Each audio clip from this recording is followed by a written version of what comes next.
ఈరోజు మన senior leader అయినటువంటి సభావత్ సోమలా నాయక్ గారి మన ప్రభుత్వం గుర్తించి గిరిజన సలహా మండలిలో సభ్యులుగా ఎన్నుకోవడం జరిగింది. చాలా సంతోషకరం, హర్షిస్తున్నాం మేమంతా బంజారాలంతా కూడా. ఈరోజు కదిరి బంజారా ఉద్యోగులు శ్రేయోభిలాషుల తరపున ఈ చిరు సత్కారం చేయాలనేటువంటి ఉద్దేశంతో మేము ఇక్కడికి వచ్చాము.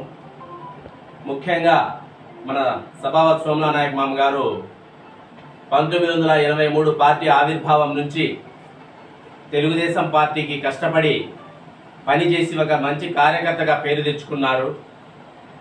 సుమారుగా 37-38 సంవత్సరాలు ఒకే పార్టీలో ఉంటూ కార్యకర్తగా ఉంటూ ఎవరైనా సరే మన నియోజకవర్గంలో ఎవరైనా ఎమ్మెల్యేలు నిలబడితే వారికి సహకరిస్తూ ముందుకు పోయాడు.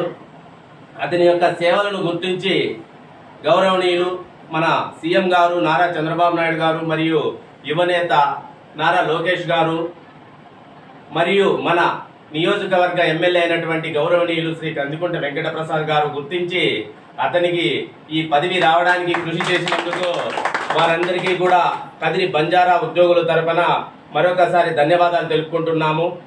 మా మామగారు అయినటువంటి సోమలా నాయక్ గారు ఇంకా గొప్ప పదవులు, ఉన్నత పదవులు అధిరోహించాలని చెప్పేసి మేమంతా కూడా ఆశిస్తున్నాము.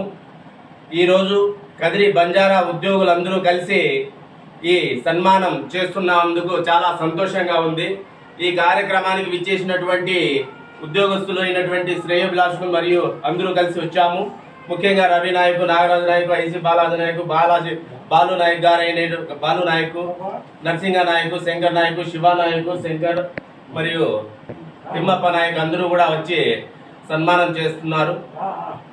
ఈ కదిరి బంజారా ఉద్యోగుల తరపున మా మామగారు అయినటువంటి సోమలా నాయక్కి ఇంకా పెద్ద పెద్ద పదవులు రావాలని చెప్పి ఆశిస్తూ ఈ అవకాశం ఇచ్చినందుకు మేమందరము కూడా మరొకసారి ధన్యవాదాలు తెలుపుకుంటూ మా మామ శుభాకాంక్షలు తెలుపుతున్నాం. జై సేవాలాల్, జై సేవాలాల్.